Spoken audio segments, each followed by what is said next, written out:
O Senhor esteja convosco. Ele está no meio de nós. Proclamação do Evangelho de Jesus Cristo segundo João. Glória a vós, Senhor.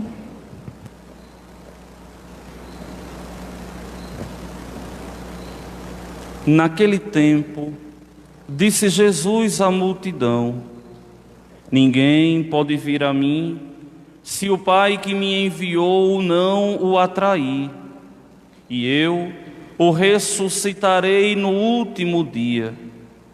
Está escrito nos profetas: todos serão discípulos de Deus. Ora, todo aquele que escutou o Pai e por ele foi instruído, vem a mim. Não que alguém já tenha visto o Pai, só aquele que vem de junto de Deus viu o Pai. Em verdade vos digo, quem crê possui a vida eterna. Eu sou o pão da vida. Os vossos pais comeram o maná no deserto e, no entanto, morreram. Eis aqui o pão que desce do céu. Quem dele comer nunca morrerá.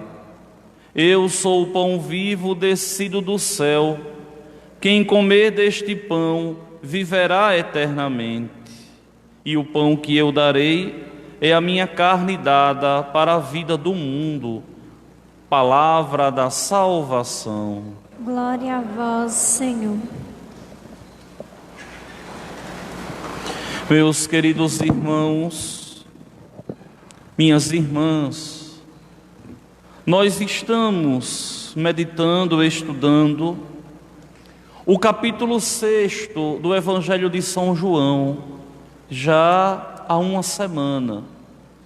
Desde a quinta-feira passada, a Santa Mãe Igreja nos coloca esse belíssimo capítulo 6 do Evangelho segundo São João, em várias partes, dividido em várias partes, para que nós pudéssemos saborear a riqueza de recebermos Jesus vivo e ressuscitado.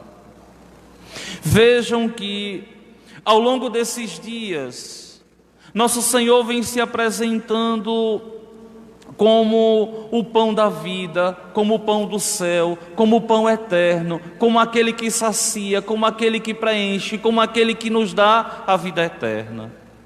E hoje, mais uma vez, nosso Senhor, Ele faz afirmações aqui, que nós poderíamos ficar o tempo, a noite toda, a meditar, a estudar o que esse capítulo nos diz.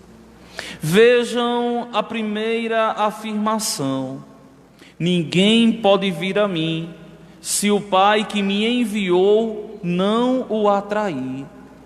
Seguir a Jesus Cristo, ir à igreja, crer em Deus, é um dom que nós recebemos do Senhor e que parte dele. Ele nos atrai, Ele se revela, a iniciativa sempre é de Deus. É interessante porque existe nos dias de hoje, muitas vezes, uma espiritualidade tacanha, errada, em muitas religiões de peso, de pensarem, de pregarem que o homem, por sua própria natureza, por sua própria força, pode chegar ao Deus que ele crê. Não. O homem, para chegar a Deus, foi preciso primeiro Deus se revelar. É Deus quem se revela ao homem. É Deus que vem ao encontro do homem. E é aqui que nós temos toda a exclusividade do ser cristão, do cristianismo. Nenhuma outra religião, Deus foi ao encontro do homem. Só a nossa. A nossa, é claro, aqui recebendo a herança judaica. Eles ficaram para trás, nós avançamos. Por que, Padre, eles ficaram para trás? Porque eles não aceitam Jesus como Deus, mas como um grande profeta. E nós aceitamos Jesus Cristo como Deus. Aceitamos Jesus Cristo como Deus encarnado que veio nos visitar para nos levar ao Pai. Então, nenhuma outra religião, de modo algum, Deus é quem se revela. Sempre é o homem na busca incessante de Deus. Sempre o homem na busca de Deus. Nós também buscamos a Deus, mas depois que Deus nos atrai a Ele. Quando eu estou em meio aos meus pensamentos, às minhas divagações, eu costumo sempre dizer assim, que nosso Senhor se apresenta a nós, nós o contemplamos, somos fascinados por Ele, não conseguimos mais ir embora e Ele como que se esconde, e agora a gente está em todos os momentos, em todos os dias a procurá-lo. Ele como que brinca de esconde-esconde com a gente, mas a iniciativa primeira é dele. E depois nosso Senhor faz outra afirmação: e eu o ressuscitarei no último dia. Olha, minha gente, falar de ressurreição no tempo que a igreja comemora a ressurreição de Cristo é para nós uma graça. Por quê? Porque nós precisamos nos convencer que verdadeiramente nós somos eternos. Não fomos feitos para o mal, não fomos feitos de modo algum para o fim, fomos feitos para a eternidade, fomos feitos para vivermos eternamente em Deus. Só que essa afirmação aqui requer de nós uma resposta de amor. Se Ele veio ao meu encontro, eu devo responder com amor a Ele, porque amor com amor se paga. Se Deus é generoso comigo, devo eu ser generoso com Ele. Se o Senhor, o bom Deus, nessa forma de me atrair, é todo charmoso, eu devo também, com o meu charme próprio, com o charme próprio do cristão, responder com amor às elegâncias do Senhor, o bom Deus. Ó meus irmãos, é uma pena tão grande que muitas pessoas não conseguem compreender e entender que deve responder sim com amor a Deus. Por quê? Porque o Senhor profetizou: todos serão discípulos de Deus, através dos profetas, ou seja, todos devem ir atrás dele. Ele, o primeiro que ressuscita, todos nós devemos ressuscitar. Agora, é interessante porque o Senhor aqui no texto santo, Ele vai fazer mais uma vez a afirmação: eu sou o pão da vida. Isso aqui serve para você, que em algum momento da vida deve ter duvidado da Eucaristia. Essa palavra daqui não é criação da igreja. Essa palavra aqui é verdadeiramente, exclusivamente palavra de Deus. Ele quem assim se apresentou: eu sou o pão da vida. Ou seja, aquele que me comungar, aquele que me receber, vai viver eternamente. Por quê? Porque a vida está aqui. O segredo da vida aqui está. E ele ainda faz uma lembrança assim: os nossos pais comeram o maná no deserto, no entanto morreram. Ou seja, comeram o maná no deserto, passaram pela morte e estão dormindo, esperando a minha ressurreição. Seria tão mais claro se nosso Senhor tivesse dito assim: eles comeram, eles morreram e estão a dormir, esperando a minha ressurreição. E vocês sabem, eu não me canso de dizer a vocês, Existe uma diferença fundante entre ser protestante e entre ser católico. O protestante crê que quem morre está dormindo, o católico crê que quem morre ressuscita em Deus e espera no último dia a ressurreição unicamente do seu corpo, porque a sua alma, o seu espírito já está ressuscitado em Deus. Agora vejam bem, o Senhor diz: eu sou o pão da vida, mas Ele diz também assim: eis aqui o pão que desce do céu, quem dele comer nunca morrerá. Tantos teólogos, tantos santos, mas tantos e tantos escritores eclesiásticos comentaram esse texto aqui, a dizer que quem come o corpo de Cristo, que quem comunga a Santa Eucaristia, nunca morrerá. É claro que aqui consiste em comungar dignamente o corpo do Senhor e não indignamente. Só que muitas vezes as pessoas, elas têm um pensamento totalmente adverso, que pensam que estão impuras simplesmente quando pecam com o pecado do sexo. Isso aqui também, de verdade, torna o homem impuro. Mas nós temos que entender e compreender que esse não é o grande pecado. E por que não, padre?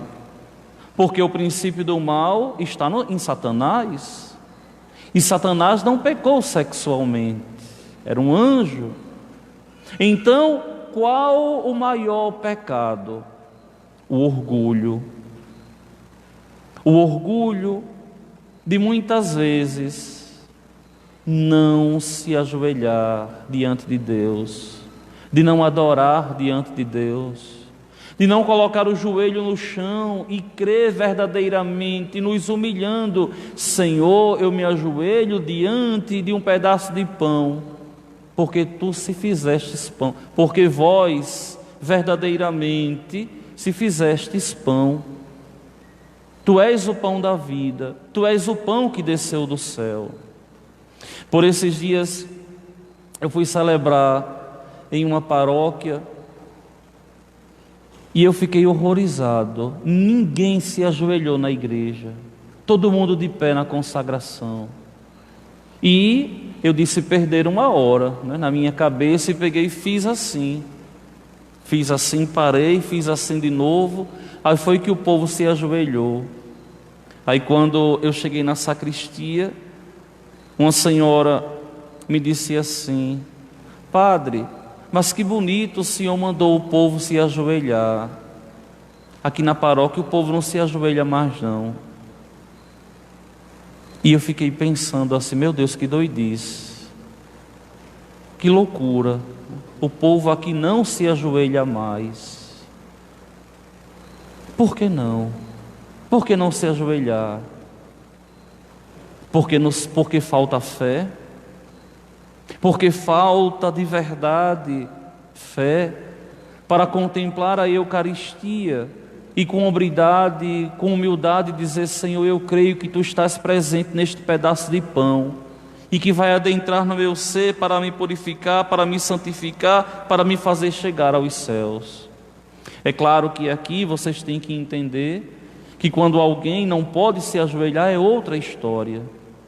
Mas ordinariamente todos nós devemos nos ajoelhar.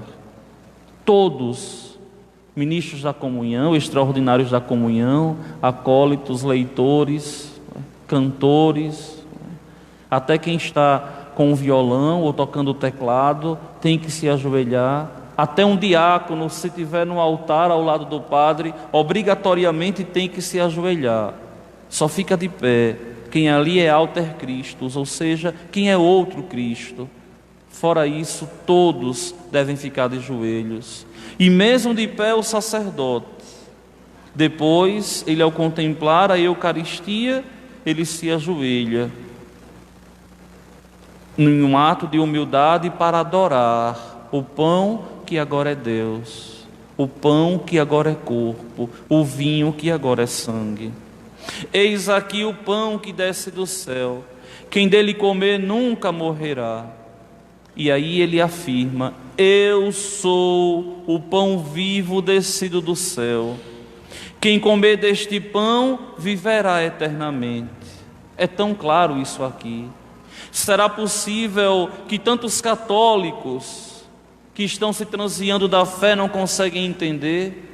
É tão fácil isso aqui? Será que os protestantes rasgaram esse capítulo 6 do Evangelho de João? Que não podem estar em uma igreja que não existe Eucaristia, que é o pão do céu, que é o pão descido do céu, e que esse pão é Jesus? E quem come deste pão viverá eternamente. A segunda vez que ele diz: se aproximem, meus irmãos, da Eucaristia. Busquem comungar nosso Senhor aos domingos, às quintas-feiras na nossa igreja matriz. Busque comungar Jesus na Eucaristia com esse desejo de ser eterno, de caminhar rumo aos céus, com esse desejo de contemplar Deus face a face. E o pão que eu darei é a minha carne, dada para a vida do mundo. Padre, por que a igreja prega que a Eucaristia é o corpo de Cristo? Porque ele falou: é a minha carne dada para a vida do mundo. Que vida? A vida eterna que o mundo perdeu. A vida eterna que nós perderemos se de Deus nos afastarmos. Mas se em Deus, nosso Senhor, nós vivermos todos os dias com a consciência de que a Eucaristia é remédio, com a consciência de que a Eucaristia nos santifica, com a consciência de que a Eucaristia nos abre as portas dos céus, todos nós haveremos de um dia nos encontrarmos reunidos na glória e assim vivermos eternamente em Deus nosso Senhor. Que assim o bom Deus nos ajude, que a bem-aventurada Virgem Maria, Mãe do Santíssimo Sacramento, esteja sempre a rogar por nós junto a Deus, para que eu como sacerdote, para que vocês como fiéis, nunca possamos esfriar na nossa fé eucarística, mas tomarmos sempre consciência de que a Eucaristia para nós é vida, de que a Eucaristia para nós abre as portas dos céus. Louvado seja nosso Senhor Jesus Cristo.